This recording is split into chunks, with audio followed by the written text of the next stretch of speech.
Hello, ladies and gentlemen. Welcome to Take the Black Live, the show where myself, I'm a man named Dan. Here's another man named Dan. Talk about all things sci-fi, fantasy, movies, TV, books, etc., and so forth. Welcome to a period of the year, of the month, when big shows have wrapped up, big shows are on the way, and we're here in the middle making our own fun. Daniel, what fun have we made today? There's always fun to be found Yeah. if one digs deep enough and looks hard enough. Although we don't have to look too hard this week because there is some stuff going on. There's some new things coming out that we need to talk about. There's a trailer I want to wax philosophical about / rant about. There's some interesting stuff coming out of Westeros, as always. Hey there, Ash Harmon in the chat. Good to see you. And of course, one of the bigger things in the fantasy television space going on right now is the ongoing campaign to save the Wheel of Time. And there's been a lot of stuff going on with that since last week. So figured we could, maybe see what the latest dispatches are from the battle lines of Tarman Gaiden over there. Yeah. So how are you today, Dan? I didn't ask. That was very rude of me. Oh, no. It's perfectly fine.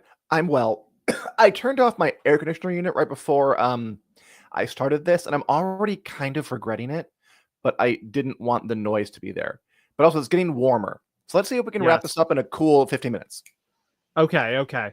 Well, we're going to start today in Westeros, as we often do, being named after Game of Thrones. This is the Take the Black podcast. Subscribe to us and all that good stuff. But the things coming out of Westeros, a couple of small bits of news. The first is that you actually dug this up. I'm curious about the deets for where you found this and how you feel about it. So Lady Sabitha Frey is confirmed to return, and confirmed from sources to return for House of the Dragon season 3. Why should we care? From the actresses, I think his name is Sarah Woodward's agency page, which is that's confirmed. More reliable than most. Yeah, not a giant bit of news. She's a minor character in season 2. Jace met her. She's the lady of the twins, married to another Frey whose name escapes me. And she's coming back. Sarah Woodward. I liked her. I forgot how much she did in Fire and Blood. She hides in Harrenhal while Aemond and Vhagar sniff around it, escapes, marches with kind of the Winter Wolves. It gets close to Alysanne Blackwood, is on the Regency after the war is over. It's like, oh yeah, she has a lot to do in here. So sure, Sabitha Frey, Sarah Woodward, come on back. We'll greet you when season 3 arrives. Yeah, so you wrote about this earlier this week, or maybe it was even today. I think it went up today. It was earlier this week. What? You're so close. So close. But anyway, you did say that you forgot how many cool things she did. And I did too, because she is kind of like, we're so used to the phrase being like wheedling, crappy Walder Frey. But in the era of the Dance of the Dragons, there's some pretty cool phrase. And Lady Sabitha is definitely one of them. Like, she is the power behind the house, from what I recall, during this era of Westeros. So I hope we get Alysanne Blackwood, because she's a very cool character as well, who has an important part to play, as so many of them do. So the fact that we know for sure now Sabitha Frey is returning makes me hopeful we'll get a little bit more of that. We need some of these, politicking other houses aside from just the High Towers and the Targaryens and the Valerians. But yeah, so that's the main news from House of the Dragon. Not too much out. They're filming. Filming remains ongoing. They're in Wales.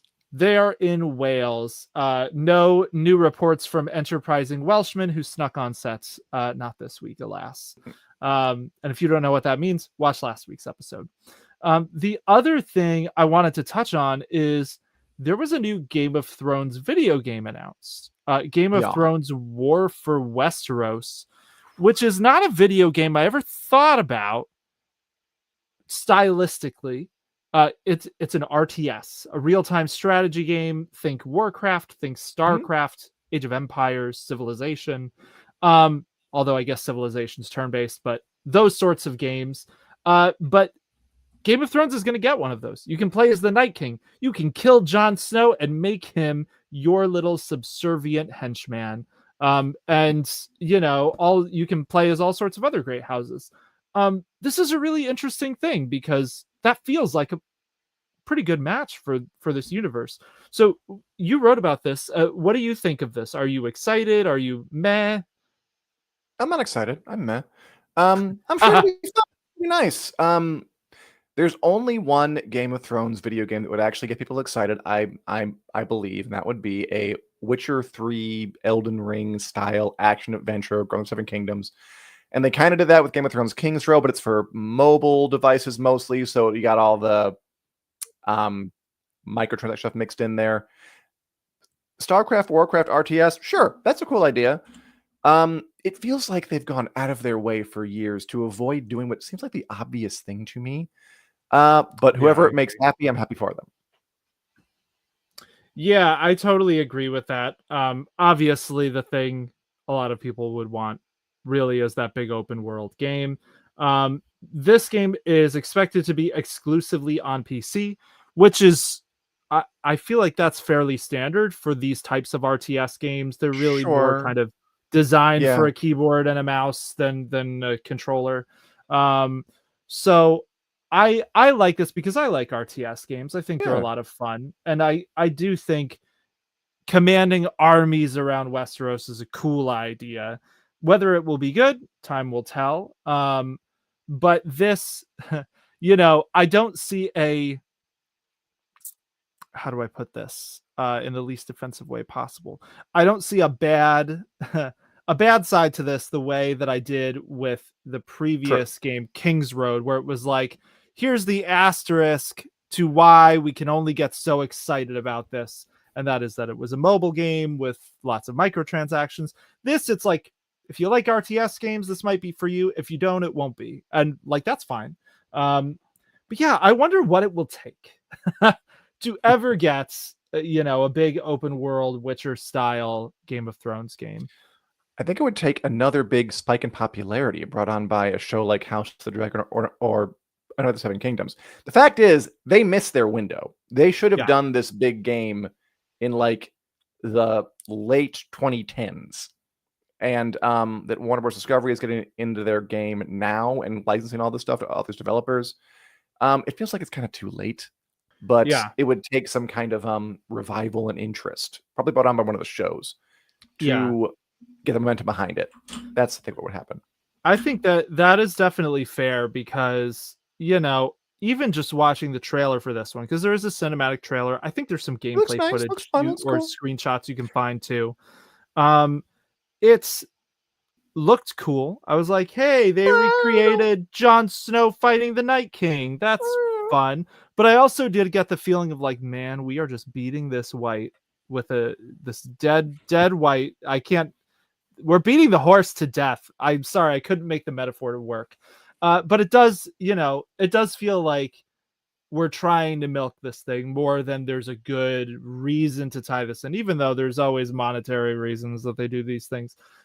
It reminds me a little bit of my favorite thing to crap on, which is Harry Potter, which was, the never ending, how can we monetize this thing we already did instead of giving people anything new or a thing they really want, which in the case of Harry Potter was another book.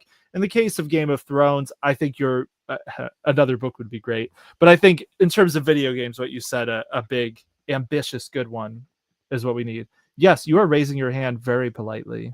Hey, Harry Potter had a big hit with Hogwarts Legacy, also published by Warner Bros. Discovery.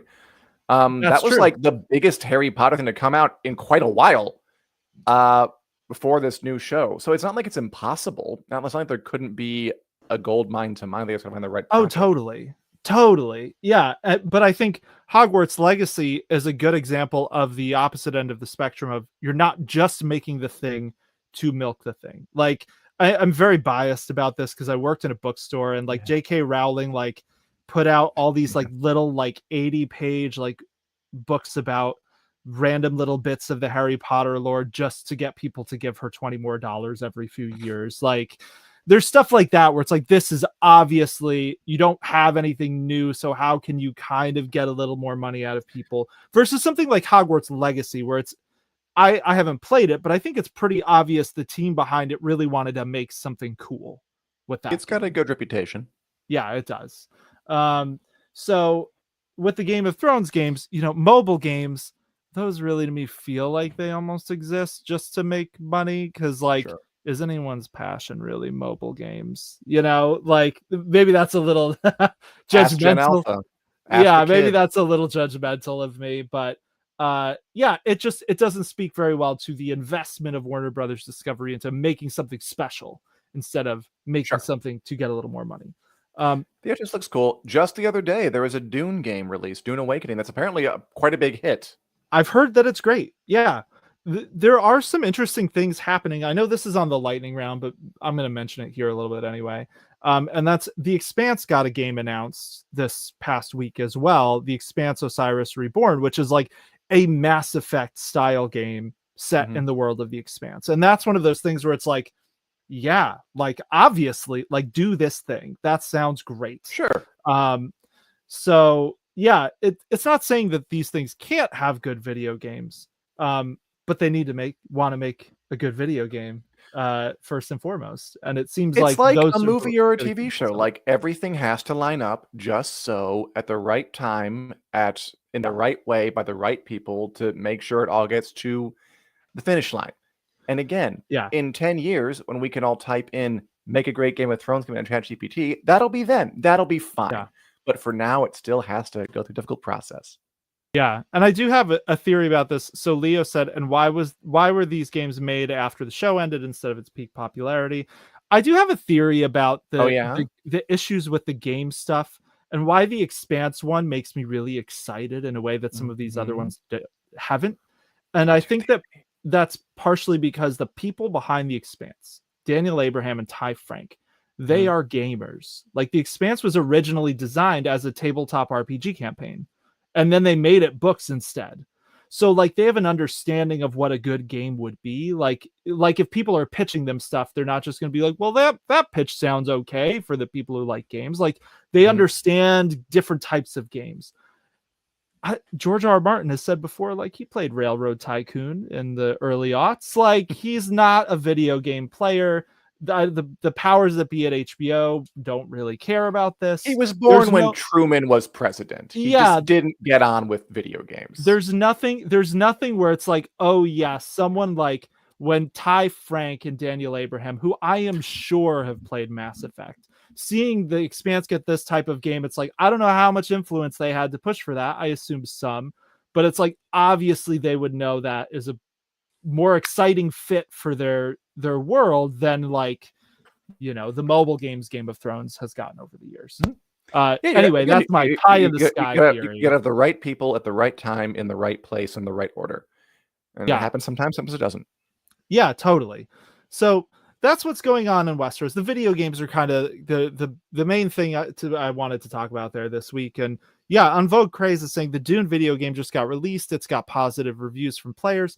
I've heard that too. And this stands against the point I was just making, because I don't know how much, Brian Herbert or Kevin J. Anderson are playing games.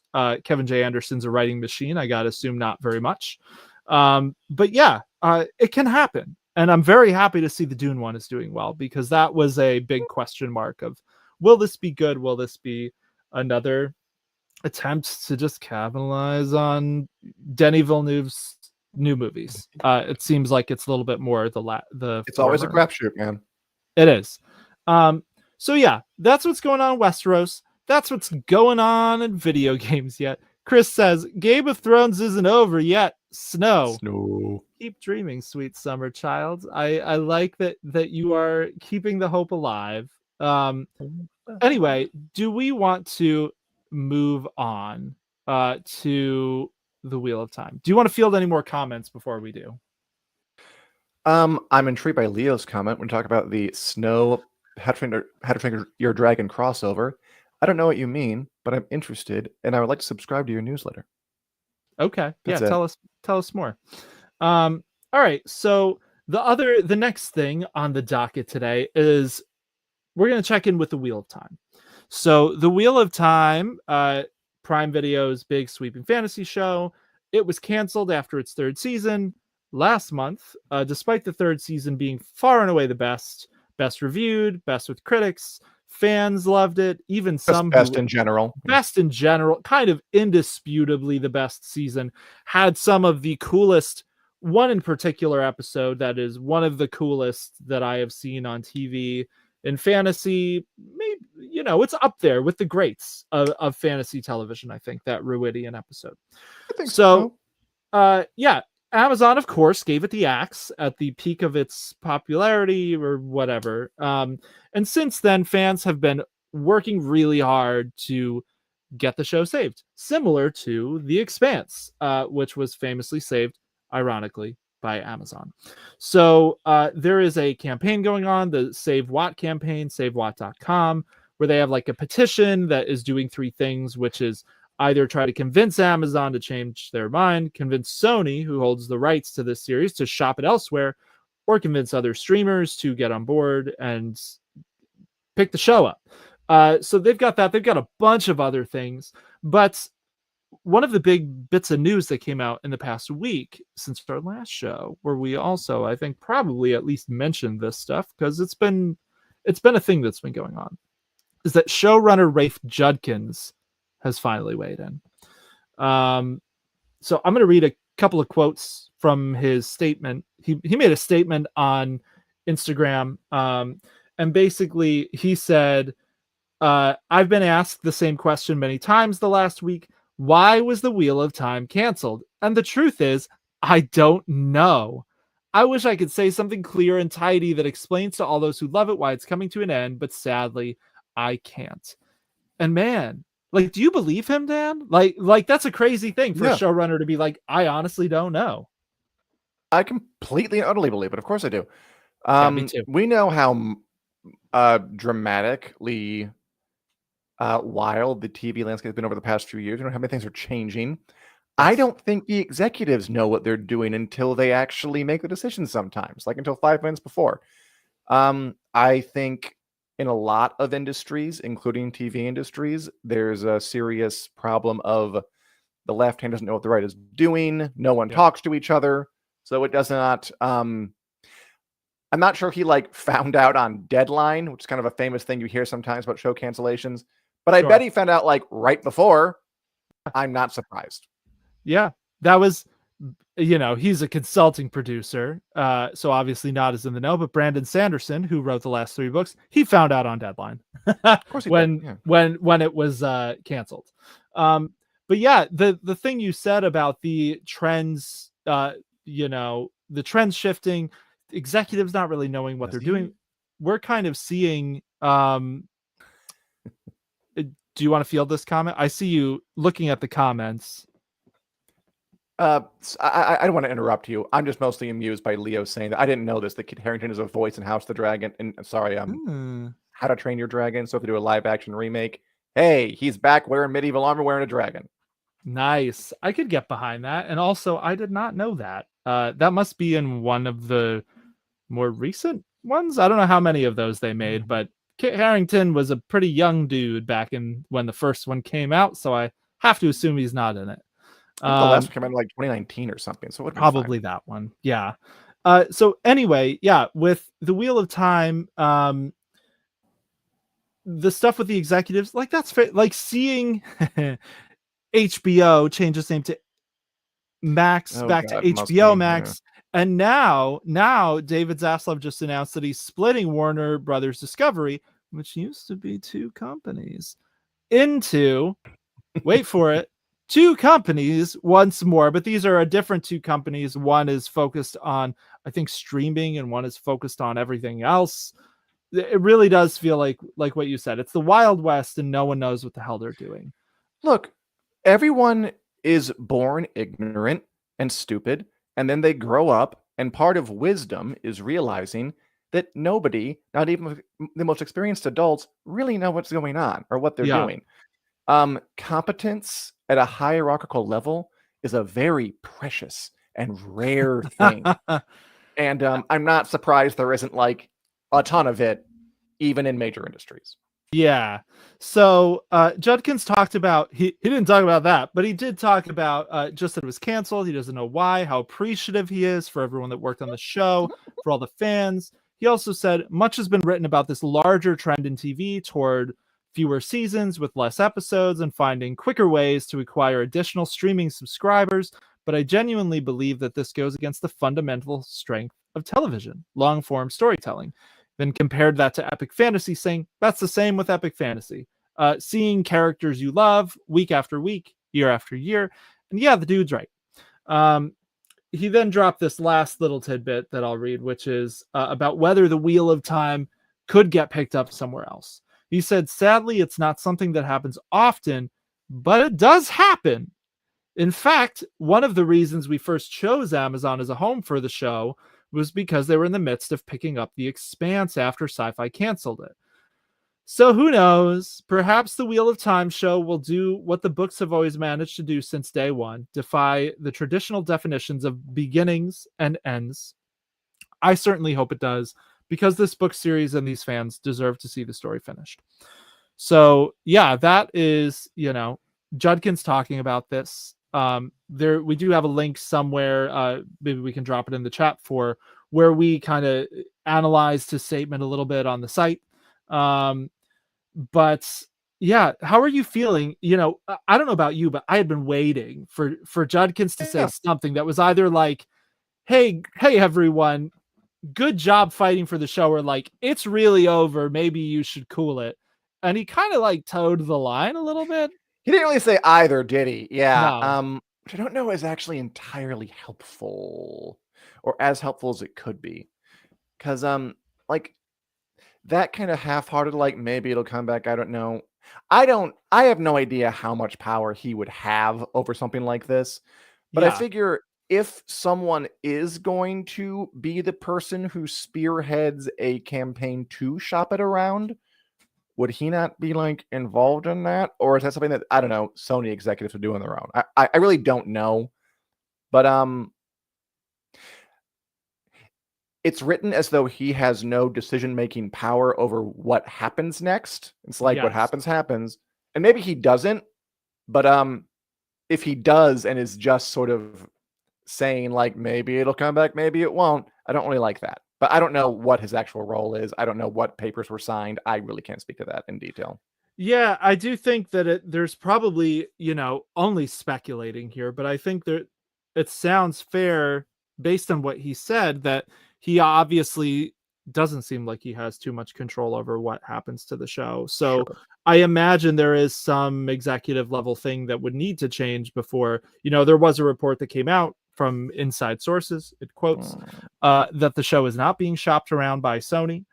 We don't know for sure if that's true, but I imagine Judkins can't just say, "Hey, let's go shop it around." I'm sure that's right. I'm sure he would want to if he could. Yeah, and I will say, like, this is one of the things that makes this whole Wheel of Time situation much trickier than what happened with The Expanse, because The Expanse was produced by Alcon Entertainment. And once Sci-Fi canceled it, like, they just had the rights and they were working with the authors of the books, and they were like, we're going to go find this thing another home. Like, and then the fans were really behind it. They flew an airplane over Amazon HQ with a banner that said Save the Expanse. They wrote letters. They did a whole bunch of stuff. But very crucially, the studio was very bullish on supporting that effort. And it's hard to imagine, the Wheel of Time campaign to save that show, I think, is probably the most organized one I've seen since The Expanse. Because, these crop up once in a while. Very impressive. I have not seen folk work this hard to get something renewed or saved in a long time. Yeah. So it seems like the fans are doing everything they can. So a few highlights, because this campaign is ongoing. As of this recording, that petition I mentioned, that's kind of a three-pronged thing that is basically aimed at the studio saying, go shop this show or Amazon change your mind. I'll note it's not aimed at Rafe Judkins. It's aimed at the studios. They are over 164,000 signatures, closing in on 165, which is actually around 25,000 more than the Expanse campaign got. So it's very high up there at this point for a Save the Show campaign. I think only Shadow and Bone is like the only recent one that got more. That got like 200,000 signatures, but the second season was bad, so nothing happened there. So they did that. They also did a GoFundMe to do billboards in cities like LA and New York and London, as well as a sky banner like that one I mentioned that the Expanse used. They raised like $32,800 on that GoFundMe. Their initial goal was like $7,000. So they did that in like a few days. They totally smashed their funding. It's hugely impressive. It really is. Yeah. Like, that's the thing that part of me feels like it's probably might not be entirely healthy to keep up hoping in the midst of despair. But I will say this activity is inspirational. Yeah, totally. And Ash Harmon in the chat says 164K, projected to be 175K in a couple of days, which, yeah, I totally believe. I check the site every day, savewatt.com, and it is like going up by thousands pretty much every day, at least. He says it's currently moving faster than Shadow and Bone did at the same time. Chris says, how many petition signatures did refilm Game of Thrones season 8 get? We don't was that talk millions plural? That was a lot. I don't remember the exact amount, but that was asking for something very different than the Wheel of Time fans are asking for here. And that was never going to happen. But it is amusing in hindsight, if a little offensive to the people who worked on it. But yeah, so they did this.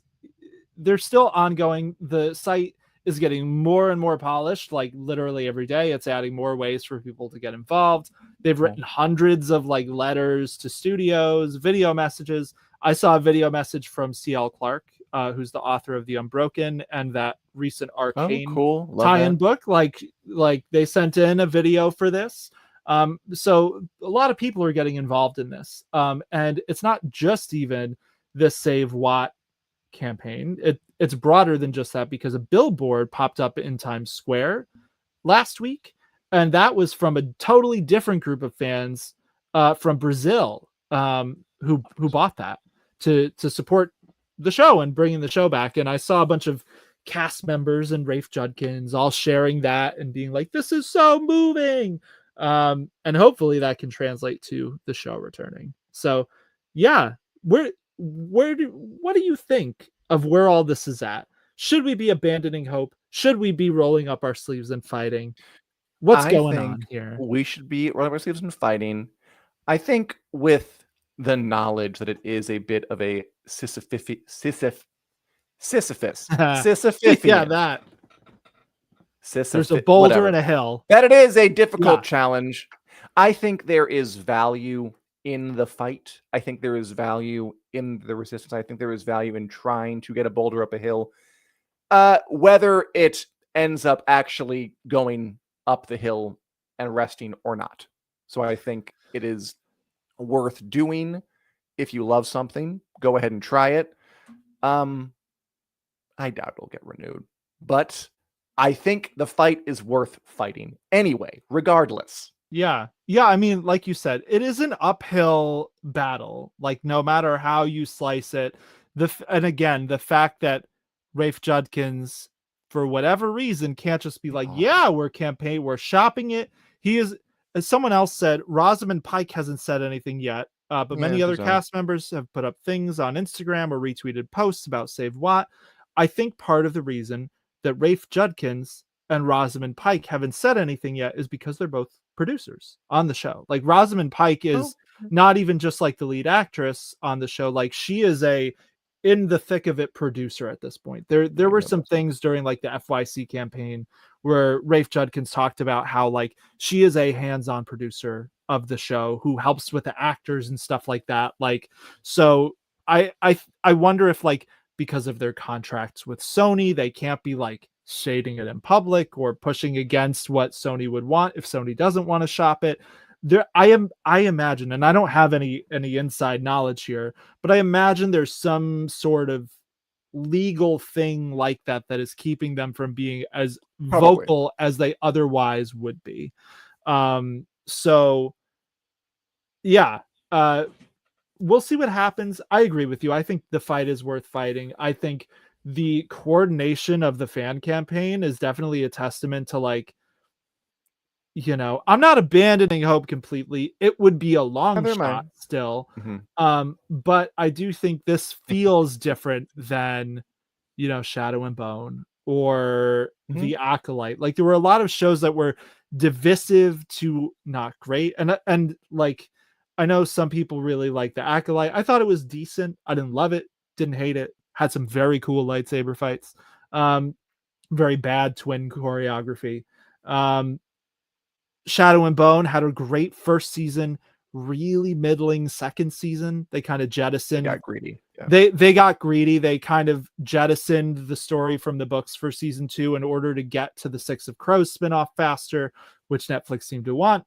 And then Netflix said, well, that last season didn't do well enough, so let's cancel it all. This is different because the Wheel of Time seems to be at its peak right now. Yeah. Like it is getting Emmy buzz. Like, it was ridiculously well reviewed. Like, it's turning opinions from people who hated it. There's a reviewer at Forbes named Eric Kane, who I often very passionately disagree with his opinions. And he really didn't like the first 2 seasons. He came back around on season 3 and said it got him back into the books. So it does feel like there's something here. There's a reason that the fans should be pushing versus just like, you're sad your show got canceled and I'm sorry for you. So I agree. No, I yeah. agree with you completely. I kind of like what Light Blinded Fools said, that whether the movement saves the show or not, it's a great focus for fans to work together and shows we can still have a large impact, did what we could, and can inspire other similar movements. It is inspiring, unironically, Absolutely. to see this activity. Yeah. And around this show that really does deserve to be saved.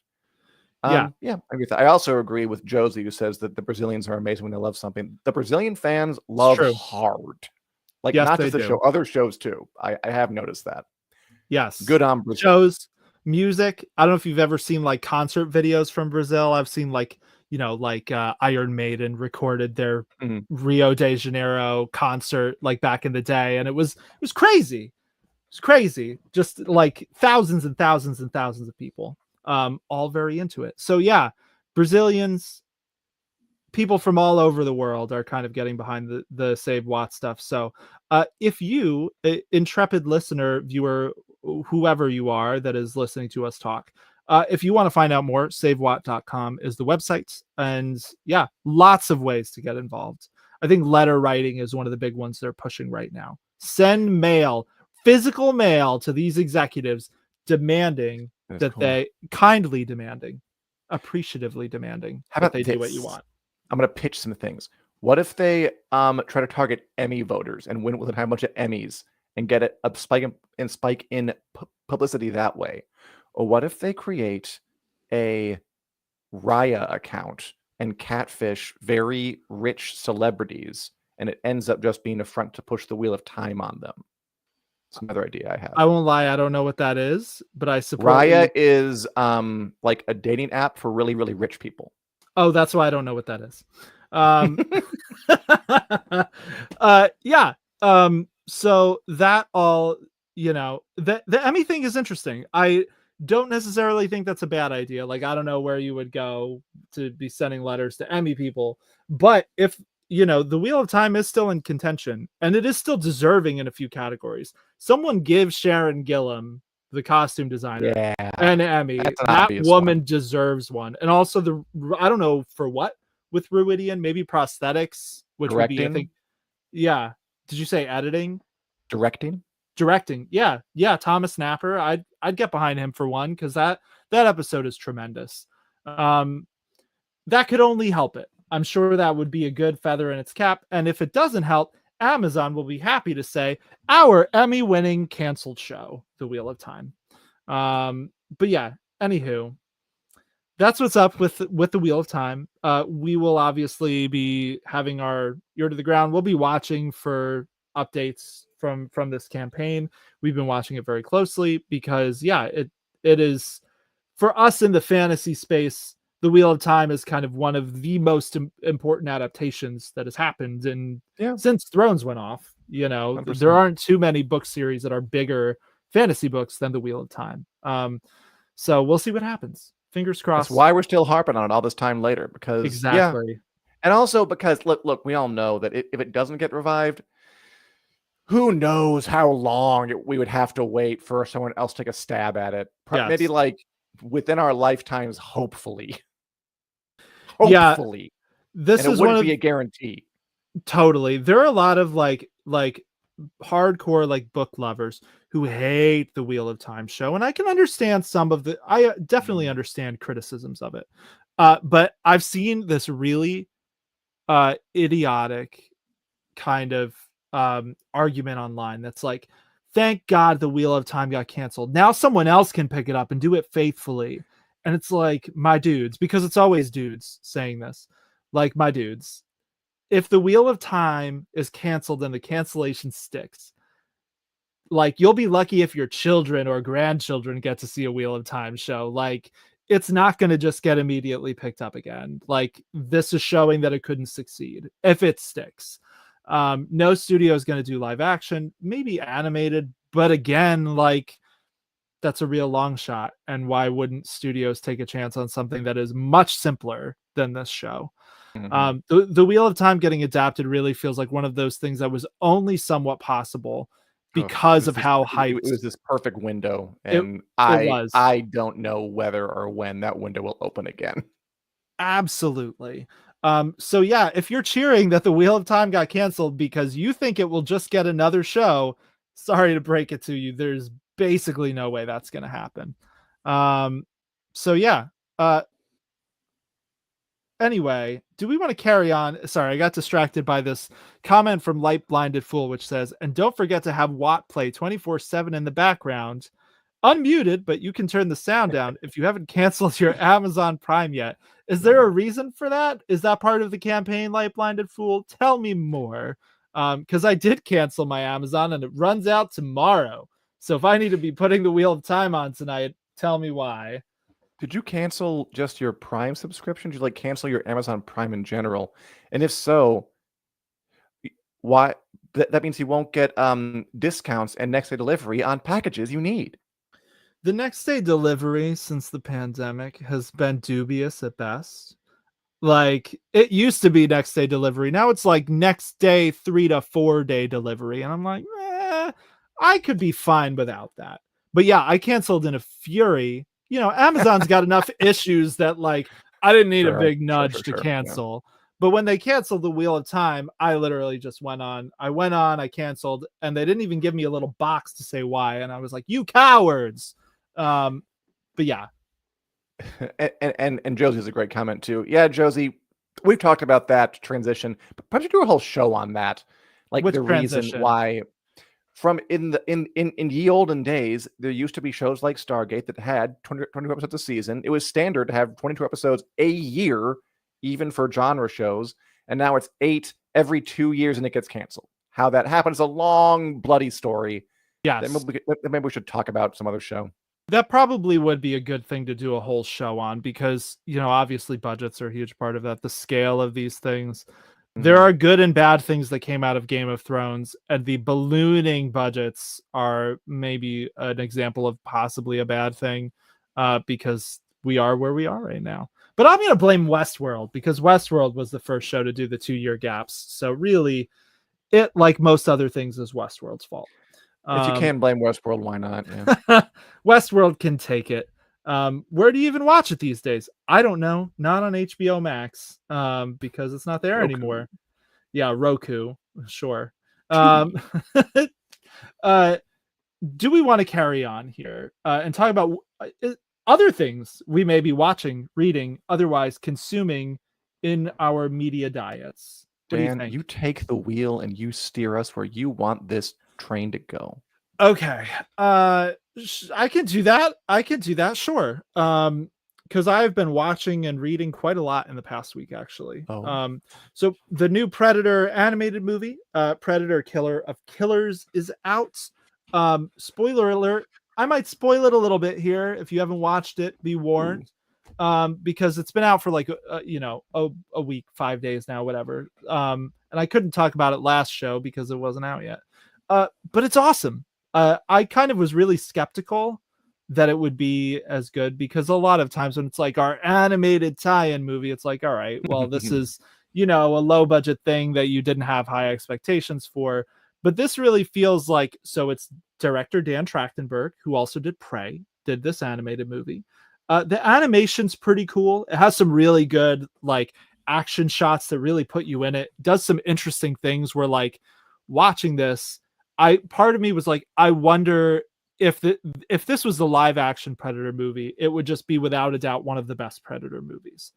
I don't think it will get the same accolades and love as an animated movie, but I can also understand why they did it animated, because it's different time periods. We see a Predator hunt a Viking and a ninja and a World War II pilot. And to construct all three of those time periods obviously would have probably been more than any studio wants to spend on a Predator movie. But I will say there's a massive twist at the end. I'm not gonna. How about this? I won't talk about the massive twist. I feel so guilty spoiling it, Dan, because it was so good. The twist of this movie. It sounds very cool. It took it from a movie that I was not probably going to watch, and something like, ooh, I could check it out. Yeah, and it's a good. Did you see Prey? I can't remember. No. Okay, so Prey, also an excellent movie. They went really hard on like the Native American period piece aspect of it in a way that like I don't think really any other movies have. Like, it was the first movie to ever get released in Comanche, like out of the gate, because they did an overdub for it as well. And they worked very closely, like Native Americans behind the camera, in front of the camera. Anyway, whether you've seen Prey or not doesn't really matter for the sake of watching Killer of Killers. Kind of stands on its own very well. Some slight tie-ins here and there, but you don't need to have watched it. So yeah, that is probably the biggest thing I watched in the past week. There's a new trailer. Sorry, were you going to say something? Because I've just been rambling. I need a breath. Just like this Dan Trachtenberg guy sounds like he has the touch. Yeah, I mean, he has another Predator coming out in November, which is live action, Predator Badlands. And I realized, because, I'm a huge fan of these movies. The Predator was the first R-rated movie I ever saw as a teenager. So I have a deep and abiding love for them. Yeah, you did. Everyone watching, Daniel is a Predator stan. He loves the mandibles. Alien, Predator. If it's extraterrestrial and trying to kill you, Dan's into it. Yeah, it's true. I even like the Starship Troopers movie. Even though that one's very schlocky. I enjoy it. That one's schlocky on purpose for an ironic point. Yes, it is. I have too much nostalgia to feel anything but love for that movie. But speaking of Alien, they did just drop another trailer for Alien Earth. That comes out, I think, August 12th on FX and Hulu. Have you seen this trailer?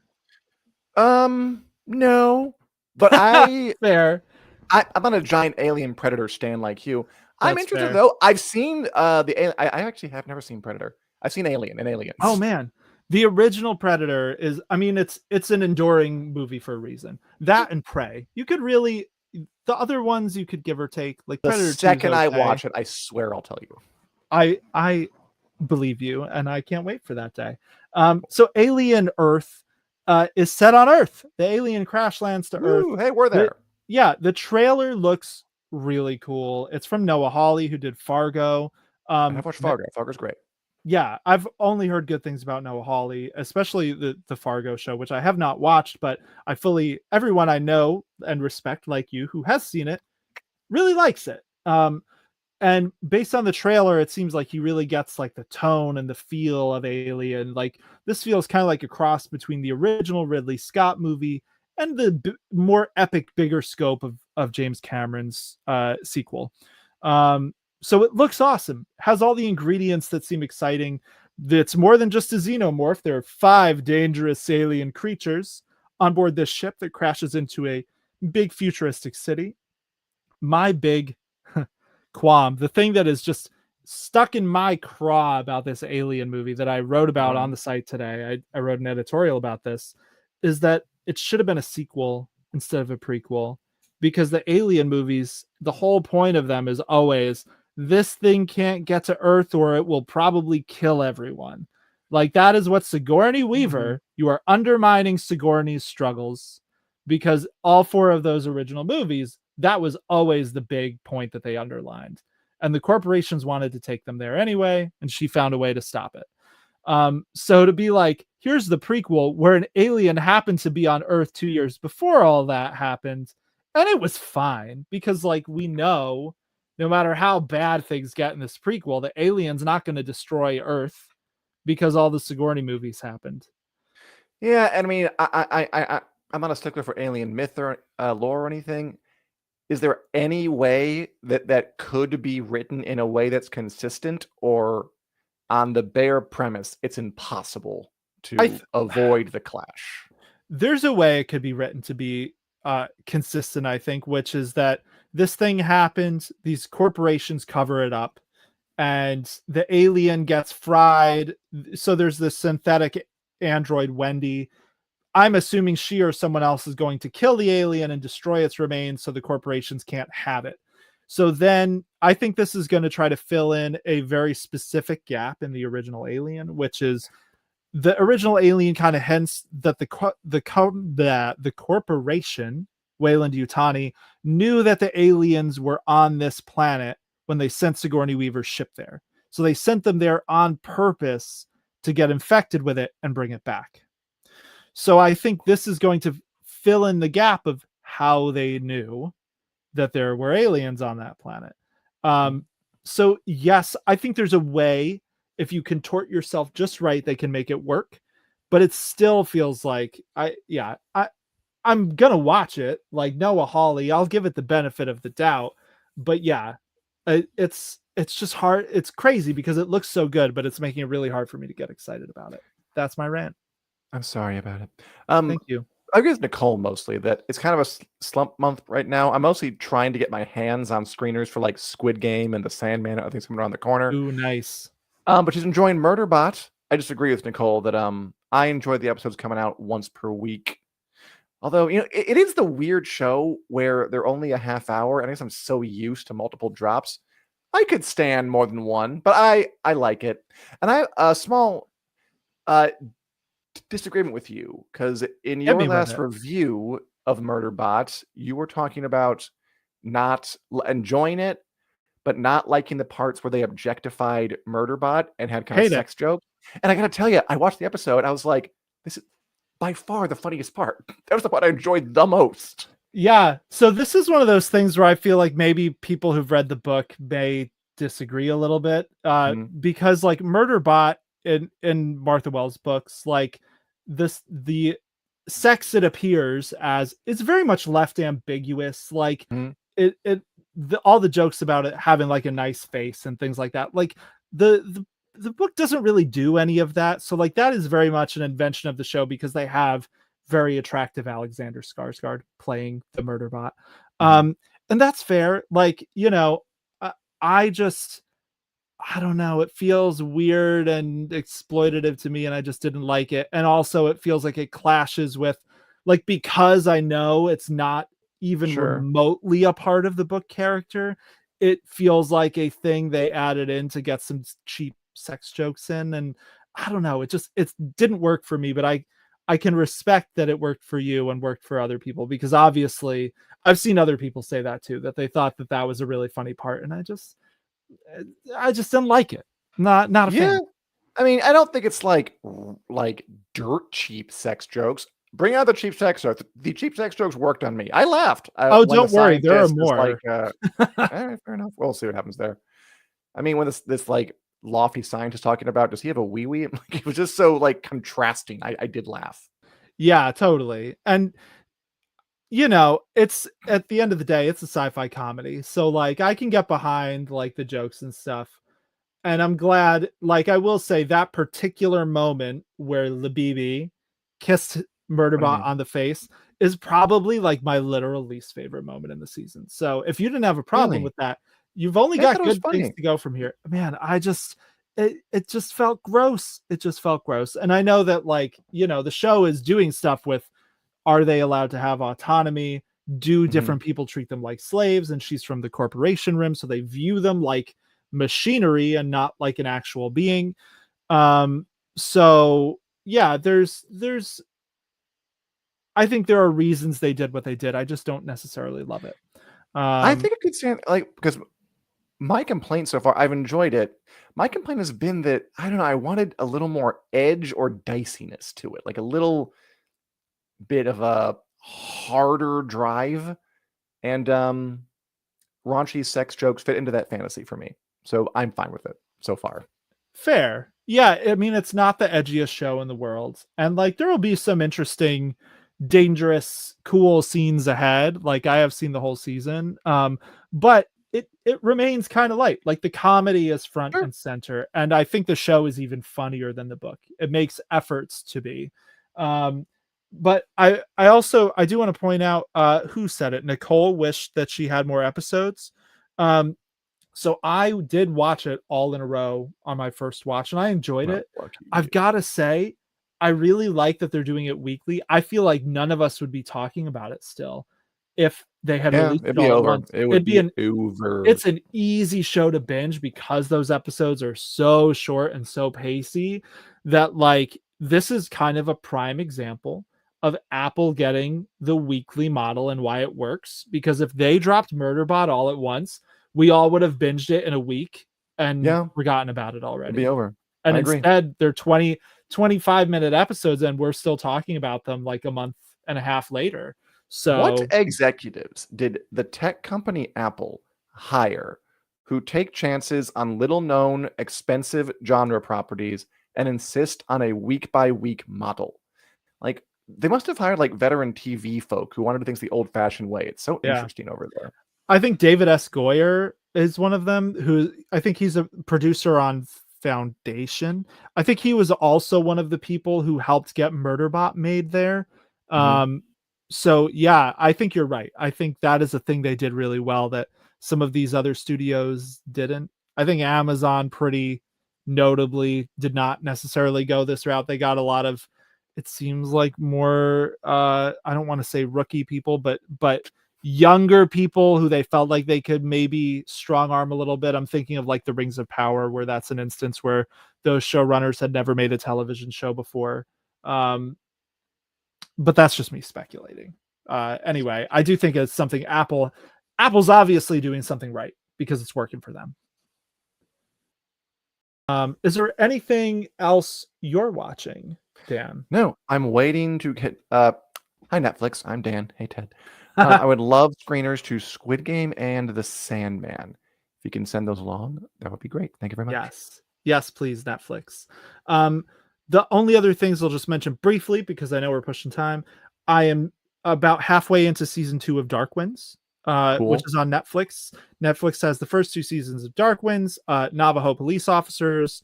George R. R. Martin's a producer, based on books by Tony Hillerman. Really good. I don't know if I like season 2 quite as much as season 1, but it's still solid television. There's 6 episodes each. Highly recommend them. You know, I know Nicole was saying she had nothing to watch. If you want a good like police kind of crime show, like thriller, it's not like a procedural where they have a different thing every week. It's like, you know, 1 season long mystery they're kind of unraveling. That show is totally worth the time. Really, really good. So I'm deep into watching that. I'm also deep into reading this book, The 2 Lies of Faven Scythe, which is by Megan E. O'Keefe. That came out, I think, last week. It's like a space opera pirate novel. So vibes of like pirate space opera.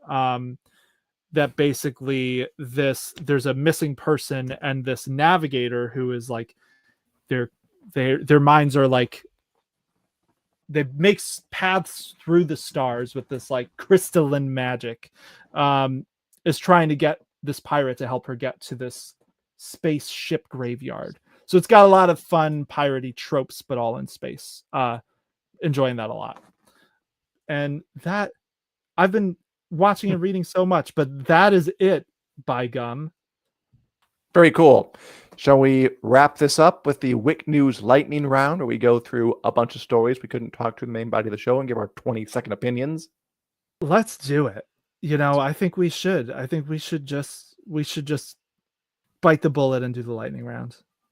Do you want to be asked first, or do you want to ask first? I don't think these are in any particular order. Not really. I'll go ahead and ask you first. Why not? Hey, Daniel. Word on the street is that Kathleen Kennedy, the head of Lucasfilm, will be stepping away in the near-ish future, and that she will be succeeded by the Clone Wars creator Dave Filoni and longtime Lucasfilm exec Carrie Beck. Good news, bad news, neutral news. I think this is neutral news. There was a report on this a few months ago, and Kathleen Kennedy was basically like, I'm not leaving anytime soon. I'm just planning so I can retire one day.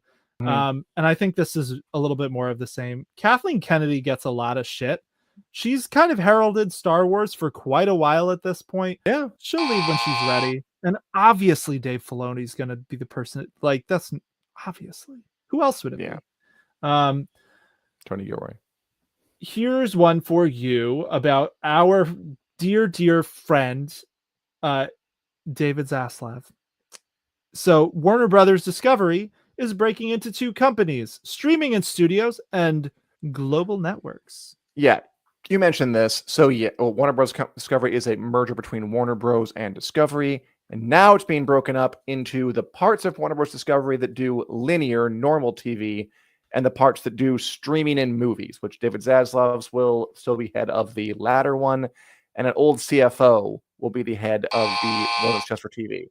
And that's the story, and I'm done. All right, Daniel. Amazon canceled The Wheel of Time, but they are adapting another fantasy book series, a YA series called Powerless by Lauren Roberts. Yeah, they canceled The Wheel of Time because epic fantasy has now had its heyday on television, and they're trying to get on the romantasy boom, which is all the rage in publishing right now. This is a romantasy series. It's YA. It's also very controversial. Got some accusations of plagiarism when it first dropped. Ooh. So Amazon is just, this is a choice, and I'm curious to see how it works out. No shade at Lauren Roberts. I don't know you. Just reporting the facts as they have been stated. And here's another Amazon one, because apparently they're up to a lot. So Doug Jung, who is part of Mindhunter, Star Trek Beyond, he's going to be the showrunner on Amazon's new Mass Effect show that they're making. Yeah, there was a whole lot of news about Amazon doing a lot of new stuff this past week, which, again, is a kind of salt in the wound of these Wheel of Time fans who just had their big epic fantasy thing canceled. A Mass Effect show. I have not played the games. You're a big fan. It sounds like it could work as a TV show if they do it right. Honestly, I'd be afraid if I were doing a new Amazon show right now, considering what they did. Okay. Yeah, totally. Daniel, here's something you can celebrate. Though you're going to talk this a bit, but just extol it for another 20 seconds. The Expanse, Osiris Reborn is a new video game coming that's set in the world of The Expanse. Yeah, so this is from Owlcat Games. It's being made with Alcon Interactive, which is part of the studio that made the show. It's a Mass Effect style action RPG, and it will put players right into the middle of a lot of really iconic settings and events, like the Eros Station incident is where the game starts. You'll go to Mars, Luna, the Belts. Sounds awesome. I really hope this game pans out. Dan, The Rings of Power Season 3, once more, Amazon's prized production. The Lord of the Rings, The Rings of Power. It's officially filming on its third season. Yeah, a director gave an interview and just let slip, but I'm working on it right now. I've been in London for however many days. We're shooting today. So they're making it, they're filming it. I wonder if they did decide to, like, we can only keep one of these and they made the wrong choice. Or if they just cancel Wheel of Time for another reason. It all comes back to Wheel of Time, doesn't it? It will for a while yet, whenever Amazon comes up. I'll probably watch it or something when it comes out in 2028 million. Daniel, okay. Do you have any, you probably haven't seen it, but do you have any thought, because it comes out tomorrow or Friday, do you have any thoughts on the live action How to Train Your Dragon remake coming out this weekend in theaters? Exhaustion at the state of our media. I generally hate these live action remakes on premise. I will say this is the same director who made the animated movie. It's the same person who did the score. So there's some pedigree to this, and it seems like that is a huge silver lining to it. I still just am like, I'd rather watch a different movie than remake a, it's not like the dragon's real. It's still animated. Anyway, Dan, here's our final. Put us out of our misery so I can stop ranting about shit today. Our final lightning round story. The Last of Us showrunner Neil Druckmann has confirmed season 3 is going to be an Abby season. This was like news going around, but part of me was like, well, yeah. Like, what else is it going to be? So I'll just go by that and say that this weekend I might see The Ballerina, the new John Wick kind of spin-off movie. That looks pretty good to me, rather than How to Train Your Dragon. And that's my comment on the on the Last of Us news. Wow, that was a journey. You did that 20 seconds did a lot of heavy lifting here at the end. You can get a lot done in 20 seconds. Put your mind to it. Apparently. And that's our show, everybody. Come back every week. We do this every Wednesday at 2 p.m. CST here on the Winter is Coming YouTube page and Facebook page.